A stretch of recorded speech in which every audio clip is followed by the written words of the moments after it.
Un saludo para todos y bienvenidos al Dominguero, el programa semanal de Vida Coherente, Sociedad Civil.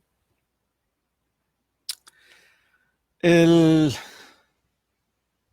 tema que elegimos para hoy es un tema muy largo. En realidad hay algunas organizaciones que utilizan 6 semanas todos los días para dar un tema así. Así que vamos a ver dónde llegamos, vamos a ver hasta dónde podemos llegar.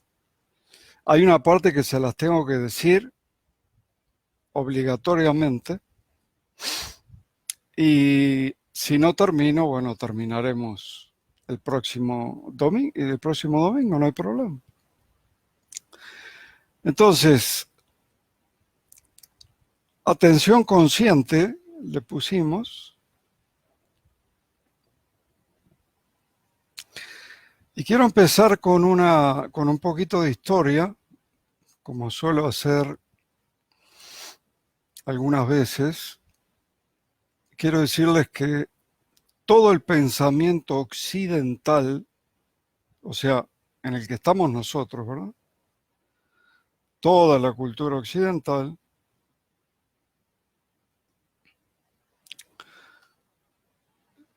siempre fue un pensamiento analítico, siempre fue, eso ya lo vimos hace un tiempito.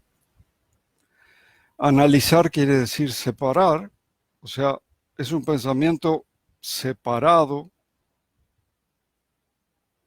Separar para ver cada parte y entonces al estudiar cada parte, ellos creen que pueden llegar a la totalidad. Ellos creen que pueden llegar a la totalidad, pero dividir una cosa en partes es matarla, sacarla de contexto y matarla. Eso no es la realidad, es otra cosa. Pero siempre fue así, excepto un famoso siglo de la historia, excepto el siglo VII antes de Cristo, que parecía que la cosa iba bien. Ahora vamos a hablar de eso.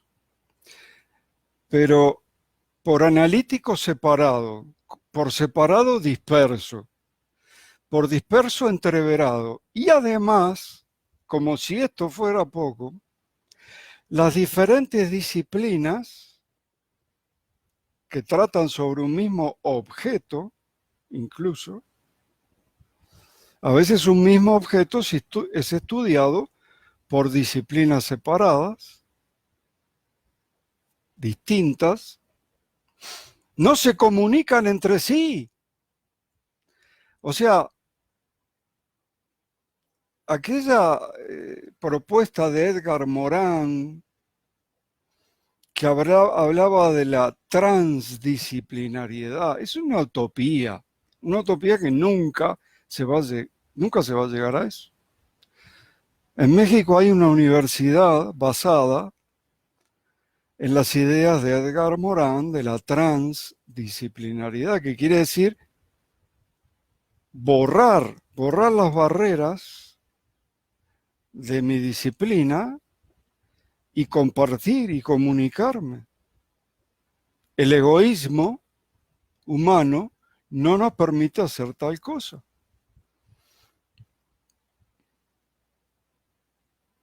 Voy a poner porque esto de la no comunicación genera contradicciones. Lo que pasa es que no andamos buscando contradicciones todos los días. Pero alguien que está estudiando una misma cosa y la ve de una disciplina y la ve de otra disciplina, dice, caramba, esto es lo contrario. Pero estamos hablando de la misma cosa, estamos hablando del mismo proceso. ¿Cómo te enseñan en la escuela que ves este vaso?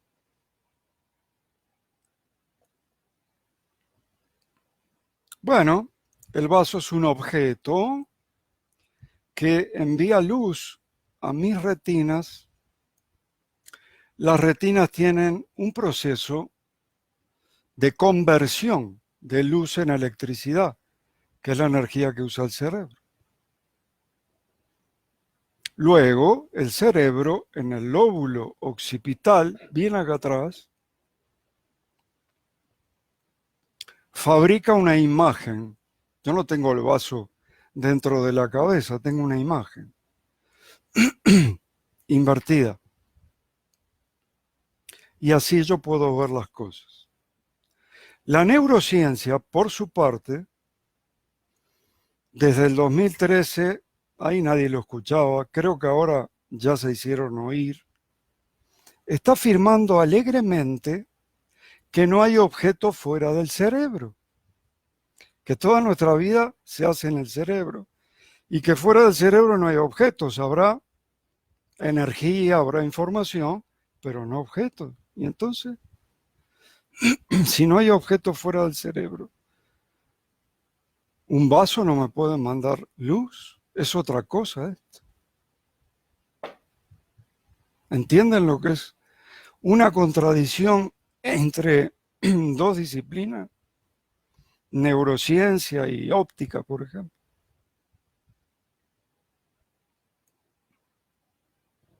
Un gran problema de toda la historia, yo creo. También quiero compartir con mis colegas investigadores que sí podemos analizar eventualmente y ver las partes porque lo necesitamos para comunicar. Para comunicar una cosa necesitamos, no podemos decir todo juntos, tenemos que decirlo parte por parte. ¿Ok? Pero enseguida tenemos que volver a buscar la síntesis. De lo contrario, nos quedan piezas separadas de una totalidad dinámica que no admite separación alguna. El padre del paradigma holográfico, David Bohm, en los años 80, decía que este hábito colectivo occidental llevará a la humanidad a la extinción completa. A la extinción completa, o sea, no medias tintas, a la extinción completa. Las cosas en verdad son subtotalidades, no son cosas, no son objetos, son subtotalidades. No prosperó, tiene muy pocos seguidores. Ustedes se dan cuenta cuando un científico está en la verdad, cuando se burlan de él. De Bohm, se burlaron toda la vida. Pero yo creo que el error empezó muchísimo antes. El error empezó con la filosofía, luego la filosofía se la pasó a la ciencia, así fue todo en Occidente. Les decía del siglo que fue totalmente diferente, es la excepción de la regla, siglo VII antes de Cristo, con Tales de Mileto, la escuela de los jonios, donde empezaron a apartar las religiones y las creencias del conocimiento. Allí tenían un pensamiento unificado, unívoco, buscaban el principio de qué está hecho todo esto, el arjé. Y bueno, esto avanzó y avanzó hasta que llegaron al ser de Parménides. Y la principal característica del ser de Parménides es que es uno solo. Hay un solo ser que le da existencia a todo lo demás. Todo lo demás puede desaparecer, ese ser no, ese ser es necesario. Y a las demás cosas les da una existencia rara, porque Parménides decía ilusoria. Yo digo que es una existencia real, porque la fragmentación, la multiplicidad, me hace experimentar, por lo tanto es real. Pero es rara porque si está o no está es lo mismo. Una flor hoy está fresca, preciosa, y a los 3, 4 días ya es un desecho. Entonces, ¿la flor es o no es? Bueno, es una existencia rara. Un color necesita de otra cosa para existir. Si no, no existe. No hay colores sueltos por allí.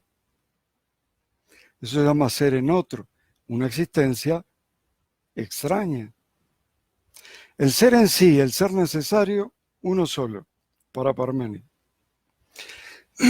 Y algunos que tienen cultura general, dicen, después vino Heráclito a contradecirlo, diciendo que lo que es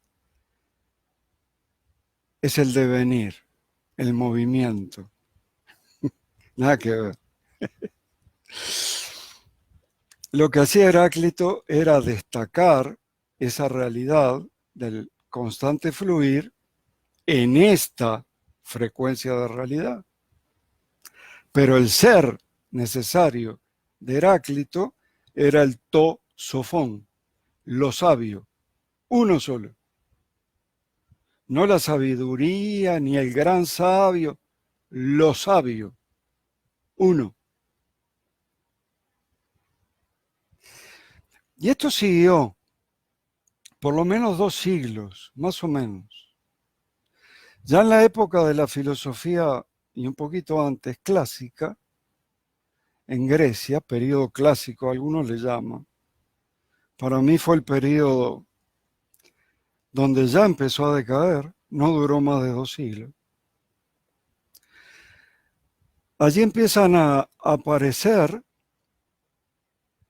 lo que le llamamos pluralistas y luego atomistas.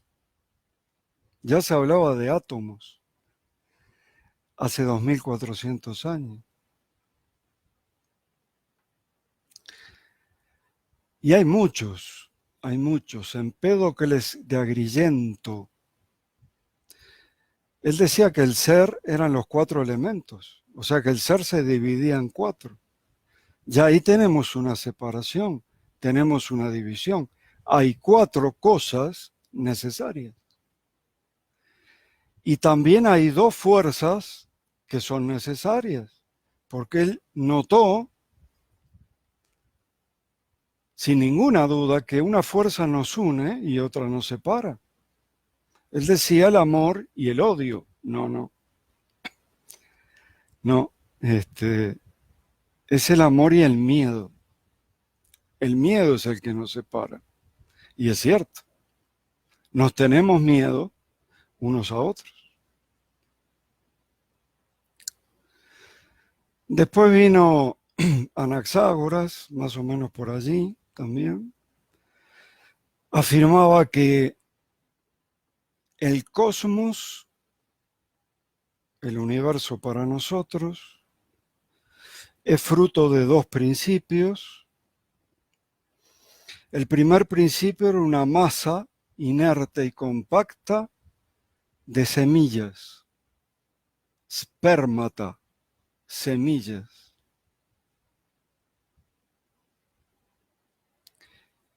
Y entonces el origen del cosmos se lo atribuye a un ser inteligente que llamó nous. Para Anaxágoras, el nous no era una capacidad, le pasaba igualito que a nosotros. La conciencia no es una capacidad, sino que es un ser. Para Anaxágoras, El nous no era una capacidad, era un ser. El nous sería la conciencia para nosotros. Hoy. Nadie le creyó, fue preso finalmente. Y el nous dotó de movimiento a esa masa que les había dicho de semillas y comenzaron a disgregarse y a chocar entre sí y a moverse y dieron lugar a todas las cosas. Entonces, así se crea la naturaleza y el universo, gracias a las semillas y al nous, que es un ser inteligente, no una capacidad. Después vienen los atomistas, ya se hablaba de átomos en aquella época. Átomo significa no divisible. Qué sorpresas se llevaron después, ¿no? Aquí está Leucipo y Demócrito como los grandes expositores de los átomos y simplemente decían que todo está hecho de unas cositas que no podemos llegar a ver a simple vista, que serían los átomos, y que los átomos son diferentes entre sí. Como hay diferentes átomos, las cosas son diferentes.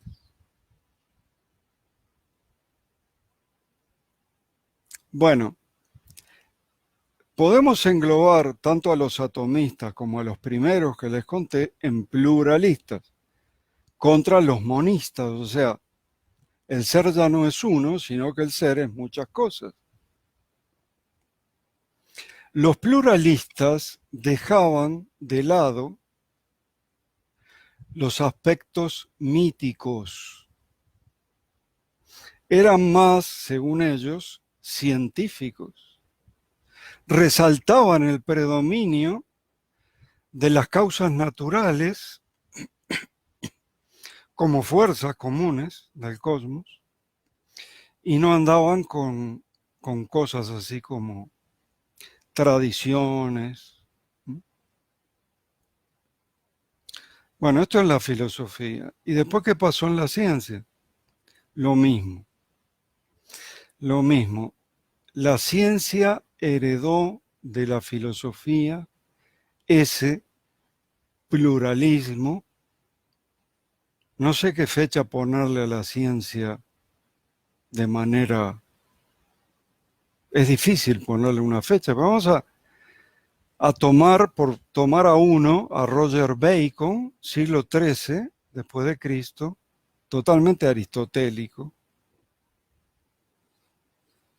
Leía, tomaba a Aristóteles al pie de la letra, lo veneraba, y él ya utilizaba el método inductivo, que empieza observando las cosas particulares, separadas, para luego llegar a una ley general.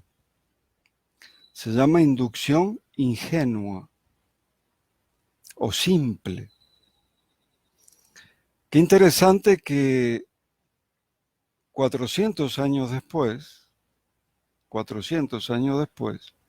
en el siglo XVII, otro Bacon, pero este se llama Francis Bacon, no sé si había algún parentesco, mejoró mucho. El método de la inducción lo mejoró mucho. Pero siempre empieza así, viendo cosas particulares. Pero antes de ver las cosas particulares había que desprenderse de los prejuicios, de los preconceptos. Francis Bacon contra Roger Bacon tenía una cantidad de cosas que mejoró la ciencia. Ahora la ciencia no se llama inductiva. La ciencia ahora es hipotético-deductiva, ¿no? Pero básicamente es lo mismo. Se comienza observando cosas separadas o se toma una cosa y se la divide, analizar. Y se estudia por separado cada una de sus partes. Bueno, quiero decirles que lamentablemente hoy en la raza humana estamos súper separados, súper separados. Los seguidores de Vida Coherente saben muy bien este tema, lo conocen perfectamente. Si yo les pregunto cuál es la primera separación, enseguida dicen, nos separaron a nosotros mismos, nos separaron de nuestra propia identidad, nos hicieron creer que somos el ego, cuando el ego es un falso yo. Nosotros somos conciencia que está experimentando en un vehículo de tercera dimensión. Dicen de tercera dimensión. Si tomamos el tiempo como una dimensión, es de cuarta. Y todo esto gracias a el descubrimiento de Maxim Makukov en el 2013, que junto con un matemático al cual pidió que viniera porque se encontró con un código genético numérico en nuestro ADN, ya conocen la historia, de Maxim Makukov. Kazajistán, ex Unión Soviética, el más alto nivel científico de la Unión Soviética, el que llevaba el programa espacial, que le ganó a Estados Unidos. Y entonces, recién fue el año pasado que nos dimos cuenta, miren qué inocente Vida Coherente, recién el año pasado nos dimos cuenta que los únicos que utilizan este concepto de raza intervenida son las líneas chamánicas antiguas, muy antiguas, la de los indios yaqui, que es la que presenta Carlos Castaneda, ustedes la conocen. Pero pueden preguntarle a algún quero, le va a decir lo mismo. O sea, las líneas chamánicas muy antiguas, por un lado, y vida coherente por el otro. Y bueno, por supuesto, Kazajistán, la Universidad de Kazajistán y el instituto donde trabaja Maxim Makukov, y de ahí no salió. 3 organizaciones en el mundo y media docena de líneas chamánicas, si es que hay media docena. Habrá 6. Antiguas, antiguas pero antiguas. Esto es una verdad muy antigua, el que fuimos intervenidos en el ADN. Y esto no nos pertenece, señores, no es nuestro. Esto no tiene derecho de autor. Esto no solamente lo pueden usar todos, lo deberían usar todos. Queremos que lo usen todos, que todos lo tengan en cuenta, porque no hay que trabajar con un solo aspecto, no hay que trabajar con una sola cosa. No hay que trabajar con la conciencia como una sola cosa, siendo que la conciencia es una sola cosa, no tiene niveles, no tiene jerarquía, pero vista desde acá, vista desde la humanidad, la conciencia tiene niveles, dice Grimberg.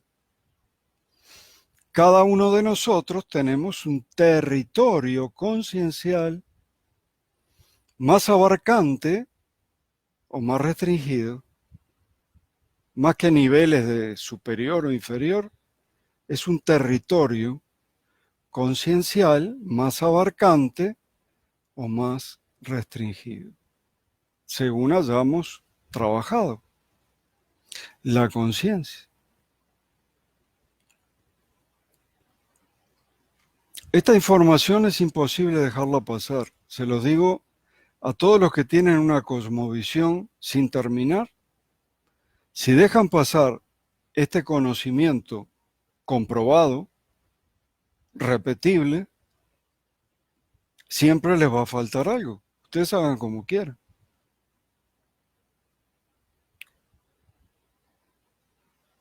Nos olvidamos de esto porque los que nos intervinieron nos dieron su mente, como decía el chamán Don Juan de Carlos Castaneda. Nos dieron su mente.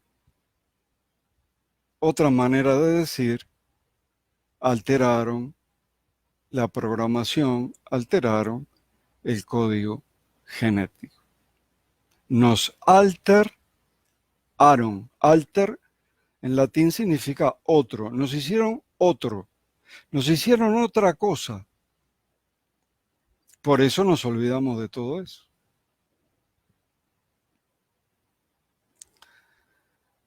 Entonces, la programación de la Matrix, que también ayuda a esto, en todos los ámbitos posibles, esas programaciones que vienen de milenios atrás, religión, también hacen mucho para separar. Y además de la primera, que repito, todos los miembros de Vida Coherente les van a decir, es la separación de nuestra propia identidad. ¿Tú qué eres? Yo soy una conciencia. Nadie les va a decir eso. Le van a decir, yo soy un ser humano. Mira, en el fondo, genéricamente, soy una conciencia. Experimentando, no un ser humano, conciencia. Y como soy conciencia, lo que hago es manifestar. Porque no soy este vehículo, tampoco soy el que piensa, tampoco soy el que se emociona, todo eso es cerebral, egoico, sino que soy pura conciencia y lo único que hace una conciencia es manifestar y nosotros manifestamos nuestra realidad perceptual, pero todo eso lo taparon para que no nos diéramos cuenta. Al separar, se cambiaron muchas cosas. ¿Cómo que soy un manifestador? No lo entiendo. Yo veo las cosas allí afuera. Yo veo este vaso aquí afuera. Y ya está comprobado por la neurociencia que no hay objetos fuera del cerebro. ¿Cuándo lo van a entender? Acá ya es un problema de necedad no entender eso. La vida la hacemos dentro. Y no solo del cerebro, tenemos muchos sistemas neuronales. Pasa que los neurocientíficos solo cortan cerebros, cortan en varias formas. Por eso nos separaron también, y voy a decir tres, no se asusten, no voy a decirlas todas. Nos separaron, dice Greenberg, del proceso de percepción, lo dieron vuelta. Nosotros creemos que el último paso del proceso de percepción, que es lo que la gente le dice objeto, pero que en realidad es conciencia. Y ahí tenemos a Hans Peter Doerr que dice que no existen objetos ni cosas, existen procesos.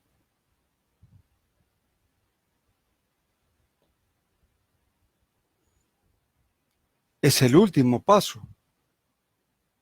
La manifestación empieza con un intercambio entre mi conciencia circunscrita, que es la misma, hay una sola conciencia en todo el cosmos, pero hay diferentes circunscripciones.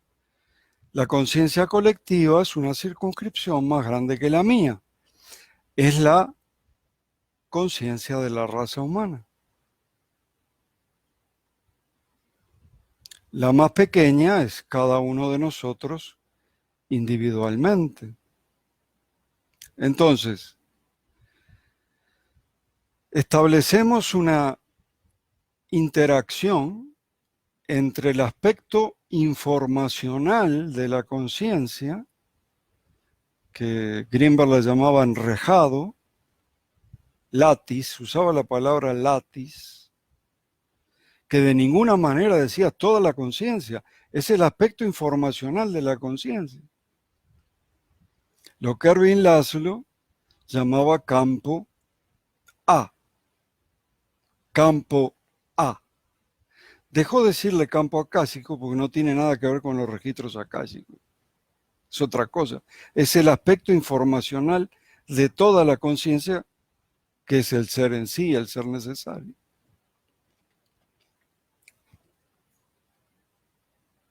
Así que el vaso es el último paso.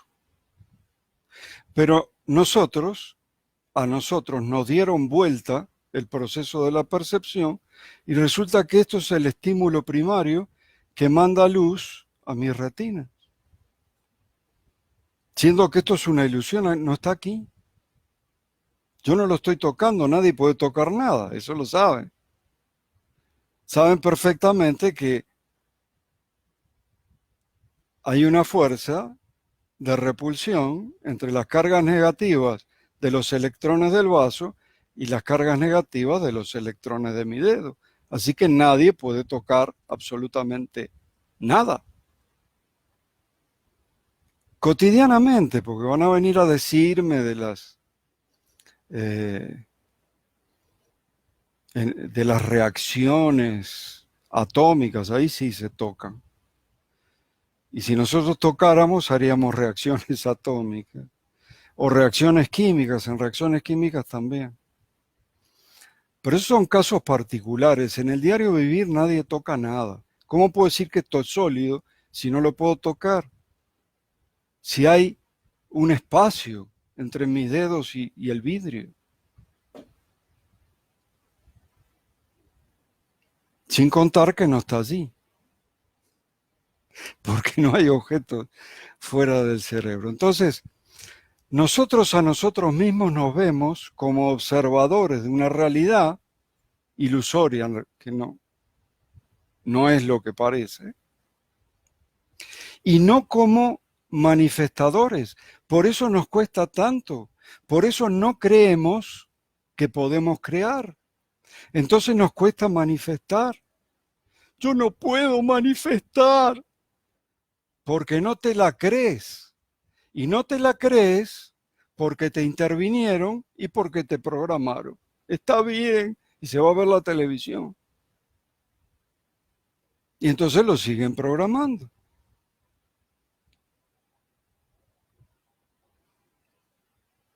Miren qué interesante. El que descubrió la prueba empírica de que todos somos uno era un mexicano de apellido Grimberg, ¿no? Del que estamos hablando ahora. Un mexicano. Y el que inventó la televisión a color, también un mexicano. O sea, como para equilibrar la balanza, ¿no? Un instrumento de programación contra una verdad cósmica impresionante, que es que todos somos uno. Increíble, dos mexicanos.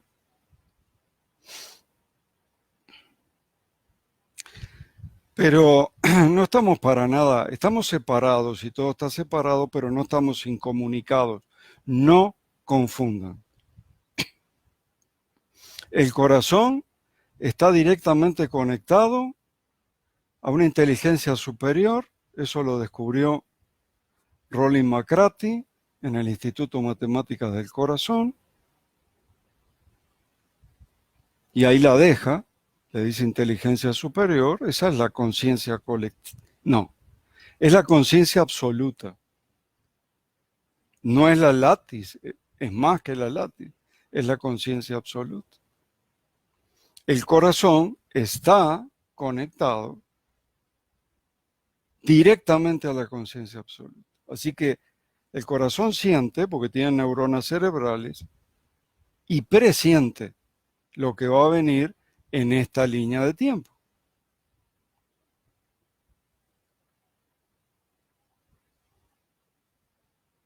Pero además del corazón,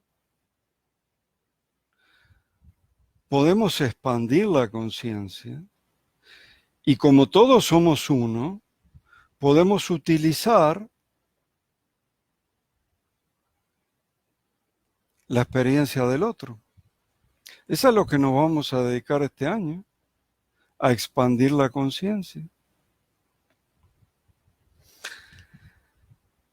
Entonces, obviamente, el mismo que descubrió el experimento que demuestra empíricamente que todos somos uno, potencial transferido se llama, método científico, no hay un método Greenberg. Greenberg usa el método científico. Fue uno de los grandes científicos mexicanos. Porque lo vi en una listita por allí de los proscritos en España. Tengan cuidado, porque aquí lo respetamos mucho. Tengan cuidado.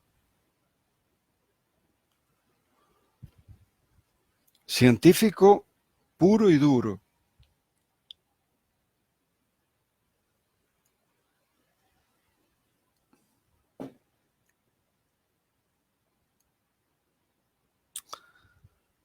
Entonces fue el mismo que propuso que la expansión de la conciencia no tenía que ser exclusivamente, se puede también, de manera individual,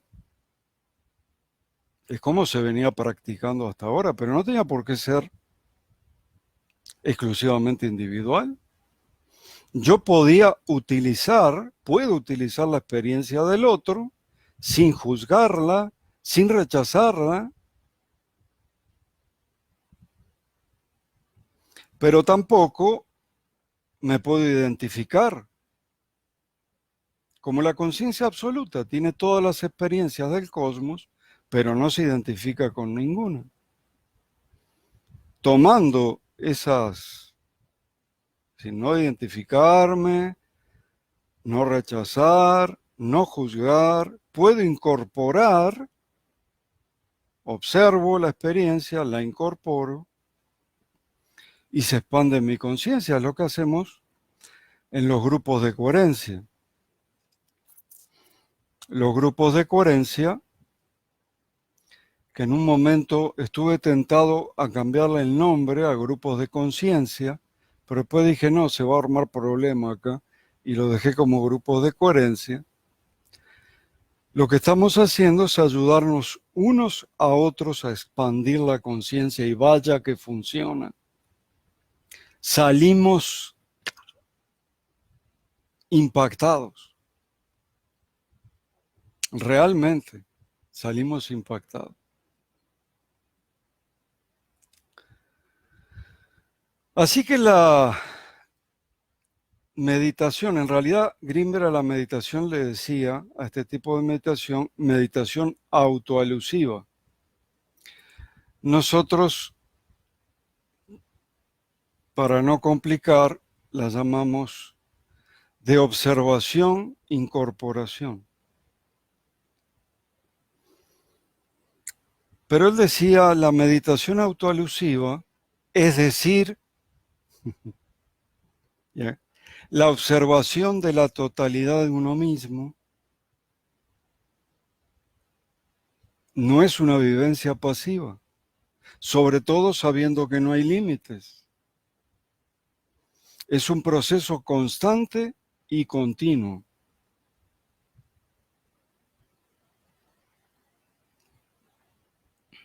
Así que desarrollar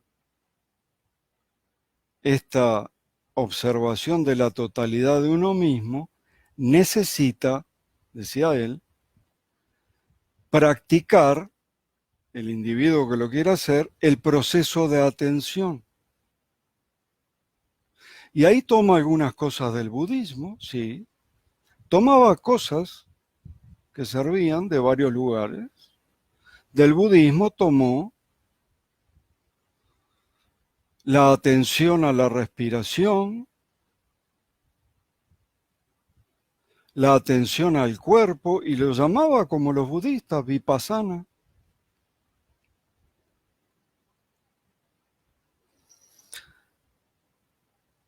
Y sí, decía, eh, tenemos que alcanzar el aquí y el ahora.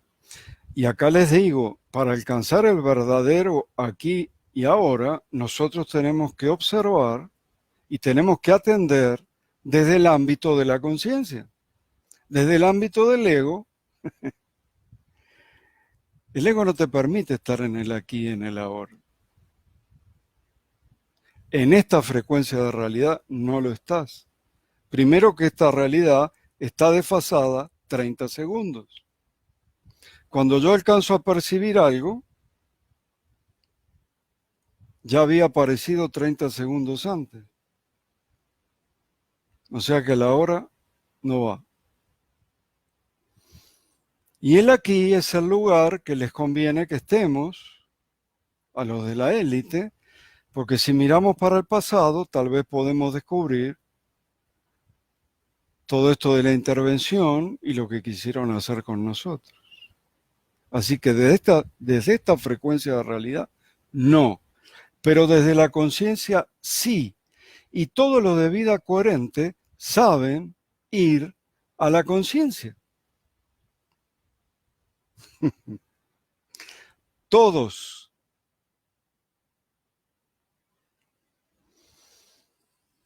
Bueno, les iba a hablar de Descartes como ejemplos de filosofía más moderna, pero vamos a dejarlo allí. Simplemente les voy a decir que Grinberg no hace esto, pero nosotros sí distinguimos dos tipos de atención. La común, la atención en sí misma, la mera atención, por así decirlo, y la atención consciente. La atención consciente es atender desde la conciencia, observar desde la conciencia. Primer paso del método vida coherente, vivir desde la conciencia. Y ese observar o ese atender desde la conciencia puede ser focalizado hacia un objeto en particular, ¿sí? O puede ser muy amplio, pero no difuso, incomprensible, sino expansivo, y sigue siendo atención consciente. Leyendo a un traductor muy famoso, no lo voy a nombrar aquí porque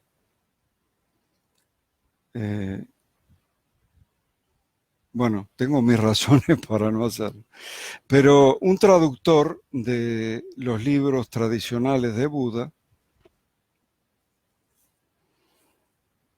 hizo una pregunta que a mí me parece realmente muy interesante.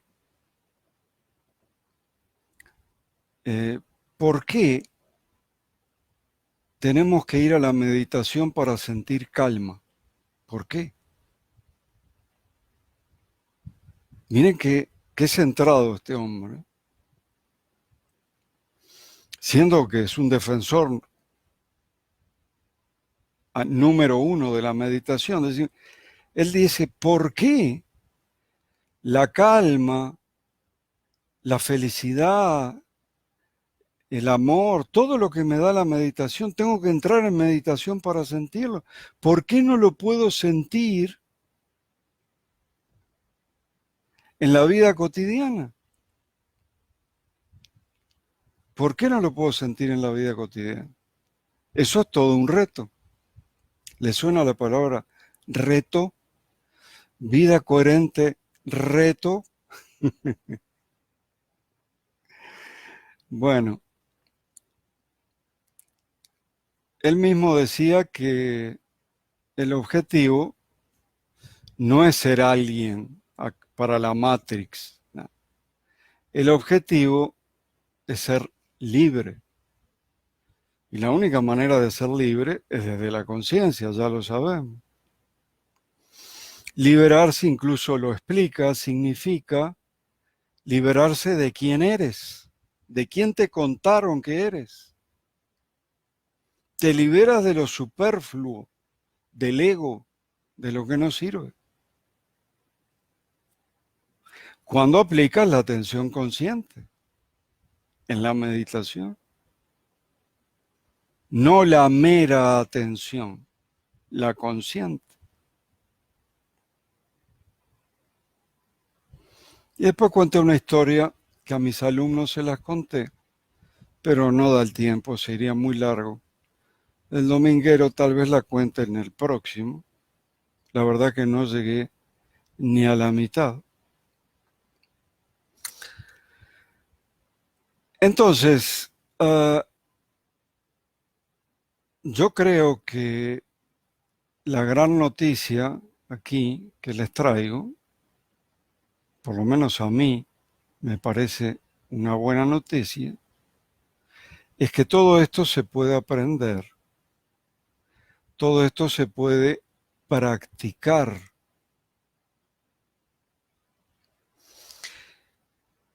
Y todo esto ya lo trabajamos en Vida Coherente y ya hicimos una actividad que los está esperando. Se llama el nuevo reto de 30 días en expansión de la conciencia. Es el tercero. El nuevo reto de 30 días en expansión de la conciencia. Para poder participar del nuevo reto en 30 días de expansión, tienen que haber pasado por el básico primero, por el avanzado segundo, y este sería el extra avanzado,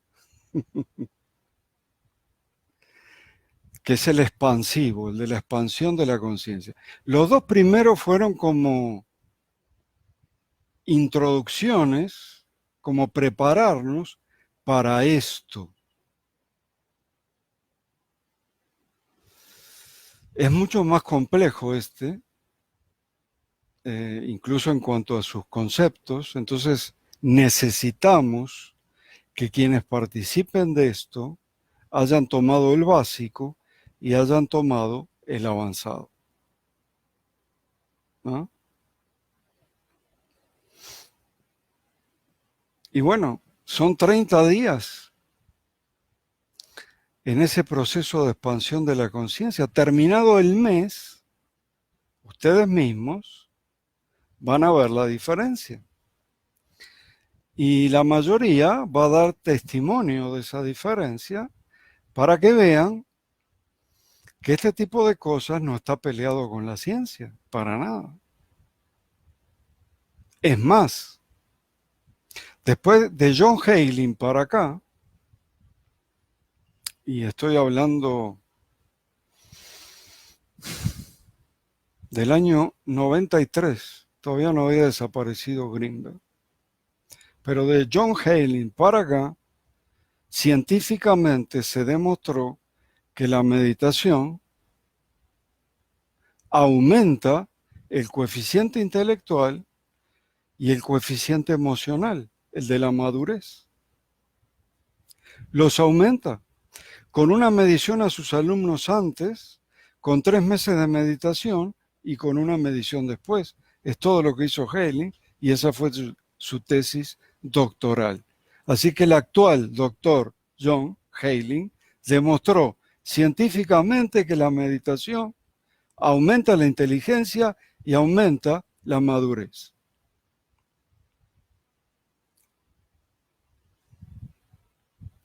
¿A los cazadores de brujas les alcanza esto? ¿O se los explico con manzanas y naranjas? Está científicamente comprobado. Bueno, y tenía 15 puntos para, para destacar, porque pensando, a ver, ¿en qué nos va a ayudar? Lo voy a dejar para el domingo que viene. logré sacar 15 puntos que nos ayudan a comprender, no solo que nos ayudan a... ¿En qué nos beneficia hacer este reto de 30 días en expansión de la conciencia? Pero no para convencerlos, en realidad, yo lo que haría después del dominguero es enseguida moverme para inscribirme, porque 50, y cortamos a los 50, se llenan enseguida. Se llenan rapidísimo. Así que por favor, traten de apurarse.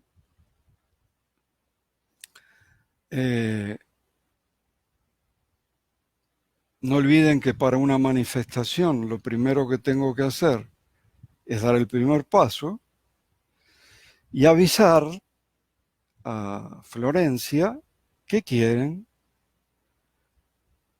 tenemos la página también, que quieren tomar el nuevo reto de 30 días en expansión de la conciencia.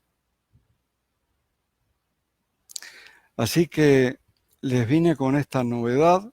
Quedaron muchas cosas en el tintero. Las dejo para el domingo que viene. Y nos vamos a ver durante 30 días, o nos vamos a oír por lo menos todos los días, y nos vamos a ver una vez por semana en el nuevo reto de 30 días en expansión de la conciencia. Que estén todos bien.